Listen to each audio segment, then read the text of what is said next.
जैसा कि मैंने आप लोगों से वादा किया था कि हम पूरी मैथ्स की सीरीज क्लास 9th की और 10th की लेके आएंगे, तो आज इसका पहला चैप्टर है जिसका नाम है संख्या पद्धति नंबर सिस्टम, है ना।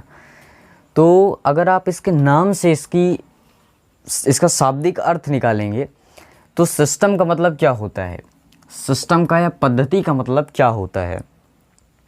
पद्धति का मतलब होता है किसी भी चलने का एक सीक्वेंस, कोई भी चीज़ है वो किस सीक्वेंस में चली है उसकी एक जानकारी, एक पद्धति। जैसे इतिहास किस तरीके से चला है, कैसे यूरोपियंस हमारे देश में आए थे और आक्रमण किए थे। हालांकि मैं एक वीडियो बना रहा हूँ इतिहास भी मैं पढ़ाऊँगा, हिस्ट्री के भी क्लासेस आएंगे आपके उसमें। तो किस प्रकार से दिल्ली सल्तनत काल आया, मुग़ल काल आया, तो उसका एक सिस्टम है। इसी प्रकार से मैथ्स में भी ये सिस्टम है संख्याओं का, है ना, कि संख्याएं हमारे लिए किस प्रकार से चली। तो ये सिस्टम आप जानने से पहले आप नंबर लाइन यानी कि संख्या रेखा के बारे में जान लीजिए। ये जानना आपके लिए बहुत ही ज़्यादा ज़रूरी है। संख्या रेखा, है ना। तो ये जो बीच का होता है जीरो, इसको आप कहते हैं मेन पॉइंट या मूल बिंदु, है ना। मेन पॉइंट या मूल बिंदु कहते हैं इसको। अब इसके दाएं साइड या इसके राइट साइड में धनात्मक संख्याएं होती हैं, 1 2 3 4, और इसी प्रकार से धनात्मक संख्याएं ये यहाँ पे बढ़ती रहेंगी। और इधर बाएं साइड में यानी लेफ्ट साइड में ऋणात्मक संख्याएं यानी नेगेटिव नंबर्स होते हैं। किस प्रकार के होते हैं? नेगेटिव नंबर्स होते हैं, है ना, नेगेटिव नंबर्स। और ये वाले क्या होते हैं? पॉजिटिव नंबर्स होते हैं, पॉजिटिव नंबर्स होते हैं, है ना। यानी कि धनात्मक संख्याएं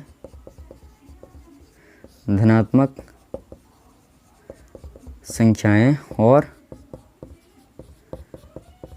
ऋणात्मक संख्याएं, है ना। ये वाली होती हैं धनात्मक संख्या, यानी कि संख्या रेखा के दाएं साइड में धनात्मक संख्याएं होती हैं और संख्या के बाएं साइड में ऋणात्मक संख्याएं होती हैं। ये वाली ऋणात्मक संख्या यानी नेगेटिव नंबर्स होते हैं। -2 -3 ये सारी क्या हैं? नेगेटिव नंबर्स हैं। और ये सारे क्या हैं? धनात्मक संख्याएं। बीच में मेन पॉइंट या मूल बिंदु होता है, मूल बिंदु या मेन पॉइंट शुरू में इसके होता है, प्रारंभ में। तो अब इन चीज़ों को जानने के बाद आइए जानते हैं, जब आदमी का एग्जिस्टेंस हुआ, जब मानव ने एग्जिट किया यहाँ धरती पे, तो उसने चीज़ों को काउंट करना शुरू कर दिया। जैसे कोई भी चीज़ें हैं तो उनको काउंट कैसे करें, है ना, हाउ टू काउंट एनीथिंग, यानी किसी भी चीज़ है उसको कैसे काउंट करें। तो उसके लिए उसने गिनती बनाई। और गिनती कहाँ से स्टार्ट हुई? 1 से स्टार्ट हुई। आपने पूरी लाइफ में कभी भी ऐसा कहते नहीं देखा होगा कि 0 1 2 3 4 5 6 7 8, है ना। वो 1 से ही स्टार्ट करेगा कि 1 2 3 4 5 6 7 8 9 तक, है ना। तो ये क्या हो गई, जो हमारे मुंह से प्राकृतिक रूप से निकलती हैं। कोई भी इंसान, आप किसी को भी सड़क चलते आदमी को किसी को बुला लेंगे और बोलेंगे कि भैया बताओ कि गिनती सुनाओ, तो वो सुनाएगा 1 2 3 4 5 6। वो अपनी पूरी लाइफ में कभी ये नहीं बोलेगा 0 1 2 3 4 5 6 7 8, है ना। तो ये हमारे मुंह से प्राकृतिक रूप से नेचुरली तरीके से निकल जाती हैं। तो इसलिए इनको क्या कहा गया? प्राकृतिक संख्याएं या नेचुरल नंबर्स कहा गया, है ना। 1 2 3 4 5 6 7 8। और होल नंबर्स का मतलब होता है पूर्ण संख्याएं। पूर्ण संख्या मतलब 0। अब 1 2 3 4 5 6 7 8 तो गिनती थी, लेकिन चीज़ों को और भी काउंट करना था ना। जैसे 9 के बाद भी तो चीज़ें थी, तो उनको काउंट करने के लिए आर्यभट्ट ने जब 0 का आविष्कार किया तो गिनती आगे बढ़ गई, 100 तक गई, 1000 तक गई, गिनती पूरी हो गई, अनंत तक चली गई, इनफाइनाइट तक गिनती चली गई। तो ये गिनती क्या हो गई? पूर्ण हो गई, है ना। तो इसीलिए कहा गया कि गिनती पूर्ण हो गई, इसीलिए इसका नाम भी पड़ गया पूर्ण संख्या या होल नंबर्स। ठीक है, सिंपल सा कॉन्सेप्ट है। अब आगे बढ़ते हैं। इंटीजर नंबर, एक दैनिक जीवन का उदाहरण लेते हैं। जैसे हम किसी दुकानदार के पास गए, तो मान लीजिए आपने दुकानदार को 2 रुपये दिए, है ना, या आपने दुकानदार से 2 रुपये लिए। तो दुकानदार ने क्या लिख लिया कि 2 रुपये लिए, और उसने आपको दिए तो आपने क्या कर लिए? आपने लिखा कि 2 रुपए दिए। अब जब आप शाम को काउंट करने बैठे तो आपके दिमाग में ये प्रॉब्लम आ गई, ये कि दुकानदार के दिमाग में ये प्रॉब्लम आ गई कि उसने मुझको 2 रुपये दिए या मैंने उसको 2 रुपये दिए, या उसने मुझसे दो रुपये लिए या मैंने उससे 2 रुपये लिए, है ना। तो ये कन्फ्यूज़न आ गई। तो इसी के लिए हमने क्या कर ली, हमने एक माइनस यानी कि नेगेटिव की दुनिया बना ली, और वो दुनिया क्या थी, माइनस वाली। अगर आप यहाँ पे संख्या नंबर लाइन पे देखेंगे तो नंबर लाइन में 0 के लेफ़्ट साइड में ऋणात्मक संख्या यानी कि नेगेटिव नंबर्स होते हैं और लेफ़्ट साइड में धनात्मक संख्याएं होती है। तो अब हमने ये ना लिख करके लिख लिया कि -2 मतलब 2 रुपये चले गए, और +2 मतलब 2 रुपये आ गए, है ना। तो ये हमारी कन्फ्यूज़न दूर हो गई। तो अब स्टार्ट करते हैं अगले नंबर्स की ओर। अब प्राकृतिक संख्याओं यानी कि नेचुरल नंबर, होल संख्या यानी पूर्ण संख्या और इंटीजर्स यानी पूर्णांकों के बारे में जानने के बाद अब आइए जानते हैं प्राइम नंबर्स के बारे में। प्राइम नंबर्स का मतलब होता है अभाज्य संख्या, ऐसी संख्याएं जिनके केवल 2 फैक्टर हों, है ना।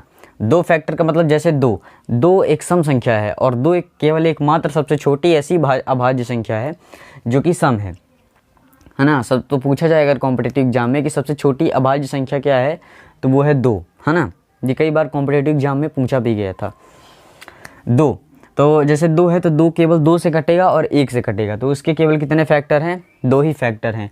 तो इसका मतलब ये है कि ये एक अभाज्य संख्या है। 3 के भी 3 से कटेगा कि 1 से कटेगा, 5 से कटेगा, स्वयं से 5 से ही कटेगा कि 1 से कटेगा। तो ये क्या है, अभाज्य संख्या यानी कि प्राइम नंबर्स हैं, ठीक है।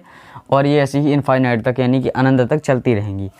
को प्राइम नंबर का मतलब होता है सह अभाज्य संख्याएं, ऐसी संख्याएं जिनके बीच में उभयनिष्ठ जो वो हो, उभयनिष्ठ गुणनखंड हो, वो केवल 1 हो।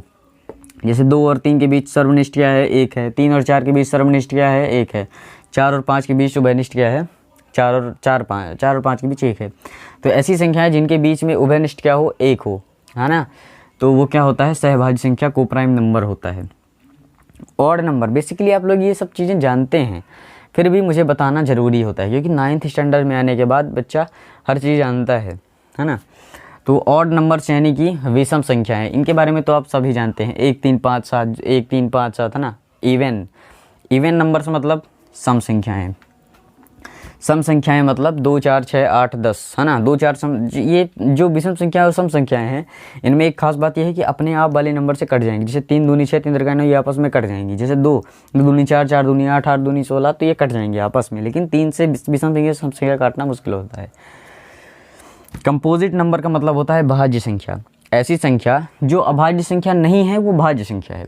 ऐसी संख्याएं जिनके केवल क्या हों, जिनके 2 से अधिक फैक्टर हों। जैसे मैं अभी यहाँ पे ले लेता हूँ क्या, 4, तो 4 2 से भी कट जाएगा, 4 4 से भी कट जाएगा, 4 1 से भी कट जाएगा, है ना।